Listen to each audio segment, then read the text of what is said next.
जय हिंद दोस्तों। तो आज हम इस वीडियो में अध्ययन करने वाले हैं देख लीजिए यहाँ पर दिया हुआ है विषय भाग 1 व्यष्टि अर्थशास्त्र, कक्षा 12वीं, विषय अर्थशास्त्र। विषय भाग 1 व्यष्टि अर्थशास्त्र एक परिचय और कक्षा है 12वीं अर्थशास्त्र।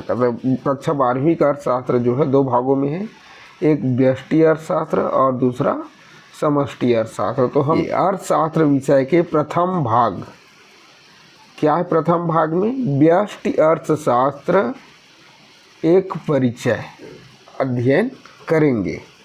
अर्थशास्त्र हमारे जीवन का वह विषय है जो हमें यह सिखाता है कि सीमित संसाधनों का उपयोग कर अनंत आवश्यकताओं की पूर्ति कैसे की जाए। यह समाज और व्यक्ति दोनों के आर्थिक व्यवहार का अध्ययन करता है। सीमित संसाधन से ऐसा है कि जो हमारे पास आय है, इनकम है, जो हमारा इनकम है वो सीमित मात्रा में है। सीमित मात्रा में है, 5,000 हो, 10,000 हो, 5 लाख हो, 10 लाख हो, जो भी हो सीमित मात्रा में है जो हमारा संसाधन है या हमारा जो आय है, इनकम है वो। लेकिन जो हमारी इच्छाएं हैं वो अनंत है। एक इच्छा पूरी होने पर दूसरी इच्छा जागृत हो जाती है, फिर तीसरी, फिर चौथी, तो इस प्रकार से वो चलती रहती है। आज हम इस इकाई में सामान्य अर्थशास्त्र की समस्याएं, अर्थव्यवस्थाओं का आयोजन, सकारात्मक व आदर्शवादी अर्थशास्त्र और व्यष्टि एवं समष्टि अर्थ जैसे महत्वपूर्ण विषयों को यहाँ पर पढ़ेंगे।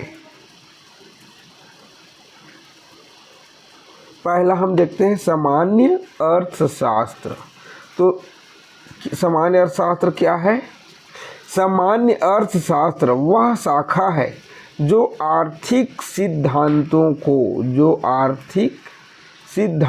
को समाज की वास्तविक परिस्थितियों में लागू करने का कार्य करती है। वास्तविक परिस्थितियों में आर्थिक सिद्धांत जो है उसको मनुष्य के या समाज की वास्तविक परिस्थितियों में लागू करने का कार्य करती है। यह दो भागों में बांटा गया है। पहला व्यष्टि अर्थशास्त्र, जिसको हम इंग्लिश में माइक्रो इकोनॉमिक्स कहते हैं। व्यष्टि को सूक्ष्म एवं 10 लाखवां भाग भी कहते हैं। इसको क्या कहते हैं? और सूक्ष्म एवं 10 लाखवां भाग भी कहा जाता है, एवं 10 लाखवां भाग भी कहा जाता है। और समष्टि जिसको इंग्लिश में मैक्रो इकोनॉमिक्स कहा जाता है, इसको हम बृहद अर्थशास्त्र के नाम से भी जानते हैं। बृहद अर्थशास्त्र या व्यापक अर्थशास्त्र के नाम से भी जानते हैं। यहाँ पर उदाहरण देख सकते हैं। यदि हम एक परिवार की मतलब एक व्यक्ति है और उसका परिवार है जो भी है, कि आय का मतलब इनकम का या खर्च का, एक व्यक्ति की आय या इनकम का खर्च का अध्ययन करते हैं तो वह व्यष्टि अर्थशास्त्र कहलाता है। देखिए, केवल एक व्यक्ति का मतलब एक व्यक्ति या एक परिवार का हम आय और खर्च और बचत का अध्ययन करते तो वो व्यष्टि अर्थशास्त्र है। लेकिन जब हम पूरे देश की कुल आय, पूरे देश की मतलब संपूर्ण जनसंख्या का कुल आय, इसमें क्या कर रहे थे, हम एक व्यक्ति का आय का अध्ययन कर रहे थे और इसमें कुल आय, संपूर्ण व्यक्तियों का आय का अध्ययन करेंगे। उसमें एक व्यक्ति का रोजगार का अध्ययन कर रहे थे, इसमें हम कुल रोजगार का अध्ययन करेंगे या राष्ट्रीय उत्पाद का अध्ययन करते हैं। किसमें? समष्टि अर्थशास्त्र में। देखिए, व्यष्टि अर्थशास्त्र में किसका अध्ययन कर रहे हैं? केवल एक व्यक्ति के परिवार का आय है, खर्च है और बचत है, उसका अध्ययन कर रहे हैं। लेकिन समष्टि अर्थशास्त्र में हम एक व्यक्ति का ना करके पूरे संपूर्ण व्यक्ति का जो देश में है उन सभी के कुल आय का अध्ययन करते हैं, कुल रोजगार या राष्ट्रीय उत्पाद का अध्ययन करते हैं। किसमें? समष्टि अर्थशास्त्र में। देखेंगे अर्थशास्त्र की समस्याएं। अर्थशास्त्र की समस्याएं। तो देखिए, संसाधन सीमित है, अर्थात जो हमारे पास इनकम का सोर्स है वो क्या है, सीमित है, और आवश्यकताएं क्या है, अनंत है, मतलब जो इच्छा है वो कभी ख़त्म नहीं होती। इसी कारण 3 मौलिक आर्थिक समस्याएं उत्पन्न होती है। 3 मौलिक समस्याएं उत्पन्न होती है। पहला, क्या उत्पादन किया जाए, क्या उत्पादन किया जाए। तो इसमें किस वस्तु को उत्पादन करें और किसका नहीं। अब किस वस्तु का मतलब एक तो होता है पूंजीगत वस्तु होता है, क्या होता है, एक पूंजीगत वस्तु होता है जिस वस्तु का उपयोग हम और उत्पादन कार्य को बढ़ाने के लिए करते हैं। और दूसरा होता है उपभोग वस्तुएं। उपभोग वस्तुएं का अर्थ है उपभोग करने के बाद ये खत्म हो जाता है, इससे और पुनरुत्पादन नहीं हो पाता। तो क्या उत्पादन किया जाए, पूंजीगत वस्तु को उत्पादन किया जाए या उपभोग वस्तु को उत्पादन किया जाए, और अगर दोनों का अगर चयन कर भी लिया जाता है तो किस मात्रा में उत्पादन करें, ये समस्या आती है। नंबर में कैसे उत्पादन किया जाए, अर्थात उसकी प्रक्रिया क्या हो। तो प्रक्रिया से आशा है तकनीक का चुनाव। 2 तकनीक होते हैं, एक श्रम प्रधान तकनीक, दूसरा पूंजी प्रधान तकनीक। श्रम प्रधान से आशा है कि श्रमिकों की संख्या अधिक होती है, जो श्रमिक हैं श्रमिकों की संख्या अधिक होती है, श्रमिकों की संख्या अधिक, देखिए ऊपर चढ़ रहे मतलब अधिक है। श्रम प्रधान में श्रमिकों की संख्या क्या होती है, अधिक होती है। और इसके विपरीत, हाँ, श्रम प्रधान में हो गया श्रमिकों की संख्या अधिक। अगर हम पूंजी प्रधान का प्रयोग करते हैं तो पूंजी की मात्रा अधिक लगती है, लेकिन एक का अधिक करेंगे दूसरे को कम करना पड़ेगा। तो श्रम प्रधान मतलब श्रमिकों की अधिक संख्या का उपयोग करना होता है, और पूंजी प्रधान का अर्थ होता है पूंजी का अधिक मात्रा में प्रयोग करना होता है। अब तीसरा हम देखते हैं किसके लिए उत्पादन किया जाए, किस वर्ग के लिए उत्पादन किया जाए, अमीरों के लिए उत्पादन किया जाए या गरीबों के लिए उत्पादन किया जाए। उदाहरण यहाँ पर हम देख सकते हैं, अगर एक देश के पास सीमित जमीन है तो वह यह तय करेगा कि यह ज़मीन गेहूं उगाए या धान। देखिए ज़मीन कम है तो जिसमें गेहूं में अगर गेहूं का ज़्यादा मांग है तो गेहूं को उत्पादन करेंगे, या धान का अधिक मांग है धान, दोनों में से एक को उत्पादन करेंगे क्योंकि उसके पास ज़मीन सीमित। आर्थिक क्रियाओं का आयोजन, किसी भी देश की अर्थव्यवस्था में इन आर्थिक समस्याओं का समाधान, आर्थिक समस्याओं का समाधान 3 प्रकार से किया जाता है। पहला, केंद्रीकृत योजनाबद्ध अर्थव्यवस्था, सेंट्रलाइज्ड प्लान्ड इकोनॉमी। केंद्रीकृत योजनाबद्ध अर्थव्यवस्था, इसमें क्या होता है, सभी निर्णय क्या है, इसमें सभी निर्णय सरकार द्वारा लिए जाते हैं। जो भी निर्णय लिए जाते हैं वो किसके द्वारा लिए जाते हैं, सरकार द्वारा। इसमें निजी क्षेत्र का अस्तित्व नहीं के बराबर होता है। जैसे उदाहरण दिया है पूर्व का सोवियत संघ, चीन। पूर्व में हम देखेंगे बाजार अर्थव्यवस्था, मार्केट इकोनॉमी। सभी निर्णय बाजार की मांग और आपूर्ति पर आधारित होते हैं। किस पर, बाजार की मांग और आपूर्ति पर आधारित होती है। मांग किया जाता है, जो डिमांड है वो किसके द्वारा किया जाता है, उपभोक्ता द्वारा, उपभोक्ता द्वारा किया जाता है डिमांड। और पूर्ति जो है या आपूर्ति, सप्लाई कहते हैं जिसको, किसके द्वारा किया जाता है, उत्पादक वर्ग द्वारा।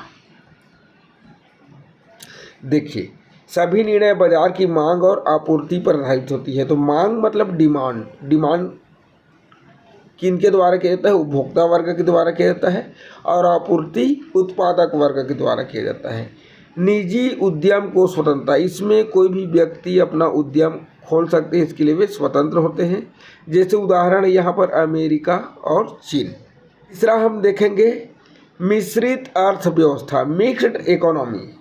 इसमें क्या होता है, सरकार और निजी क्षेत्र दोनों का योगदान होता है। इसमें सरकार और निजी क्षेत्र दोनों का योगदान होता है।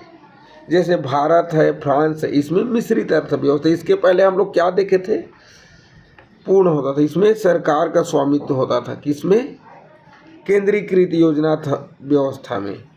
और दूसरा बाजार अर्थव्यवस्था में किनकी भूमिका थी? मांग और आपूर्ति की।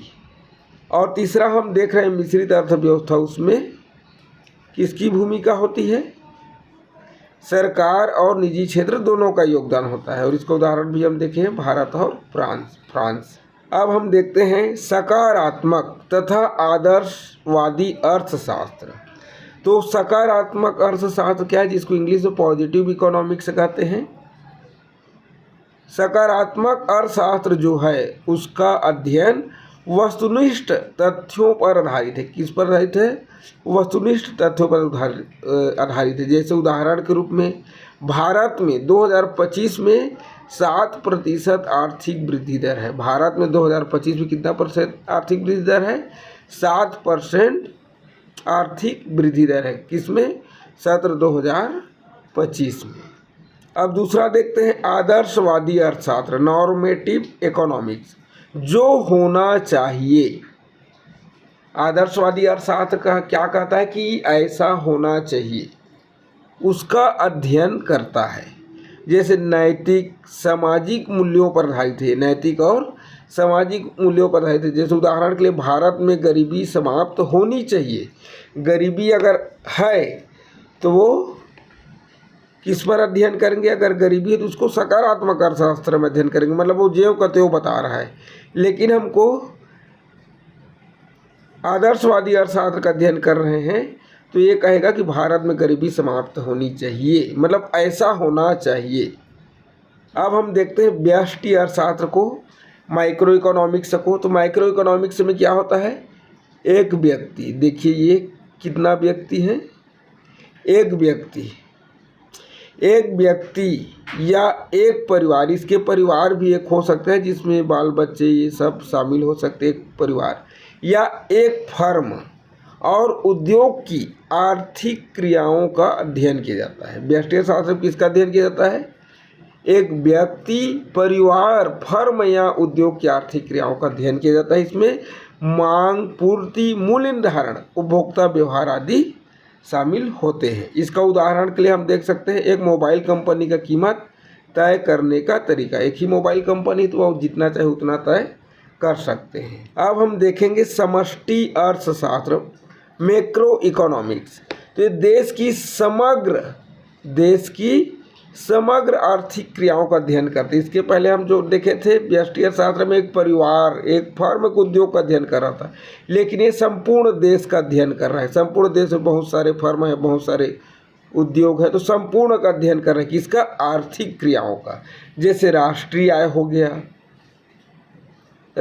हो गया, जिसमें देश के सीमा के भीतर एक वर्ष में उत्पादित समस्त वस्तुओं एवं सेवाओं के अंतिम वस्तुओं के मूल्यों का योग किया जाता है, राष्ट्रीय आय कहलाता है। उसी प्रकार रोजगार भी है जो पूरे देश में जितने लोग मिला, या मुद्रास्फीति में क्या होता है? मुद्रा का मूल्य घट जाता है और वस्तुओं का कीमत बढ़ जाता है। लेकिन ये अच्छा भी माना जाता है, इससे विकास भी होता है और यह है आर्थिक विकास। उदाहरण भारत का वार्षिक बजट या जीडीपी वृद्धि दर। तो जो भारत का वार्षिक बजट या जीडीपी वृद्धि दर का अध्ययन करते हैं तो किस में आता है? समष्टि अर्थशास्त्र के अंदर। अब पुस्तक की योजना क्या है? इस पुस्तक में अर्थशास्त्र के दोनों भागों को दो भागों में बांटा गया है। पहला खंड में व्यष्टि अर्थशास्त्र है। अब व्यष्टि अर्थशास्त्र के अंतर्गत क्या क्या दिया गया है? पहला व्यष्टि अर्थशास्त्र के अंतर्गत देखिए, मांग और आपूर्ति, उपभोक्ता संतोष, उत्पादन, लागत, बाजार मूल्य निर्धारण, ये सब किस में दिया गया है? व्यष्टि अर्थशास्त्र के अंतर्गत दिया गया है। अब हम देखेंगे समष्टि अर्थशास्त्र के अंतर्गत क्या क्या अध्ययन करेंगे। समष्टि अर्थशास्त्र में तो इसमें राष्ट्रीय आय का अध्ययन करेंगे, जिसको नेशनल इनकम कहते हैं। दूसरा मुद्रा और बैंकिंग का अध्ययन करेंगे। तीसरा रोजगार का अध्ययन करेंगे। चौथा विदेशी व्यापार का अध्ययन। अब हमने इस पाठ में क्या क्या देखा? सामान्य अर्थशास्त्र क्या है ये देखा, अर्थशास्त्र की समस्याएं कौन कौन सी है और उनका समाधान कैसे होगा ये देखा, आर्थिक क्रियाकलापों का आयोजन कैसे करें ये भी देखे हैं, और सकारात्मक और आदर्शवादी अर्थशास्त्र का अंतर का भी हमने अध्ययन किया। व्यष्टि और समष्टि अर्थशास्त्र का भेद भी हमने इस पाठ में पढ़े हैं। तो बच्चों, विद्यार्थियों, यह अध्याय जो है अर्थशास्त्र की नींव है।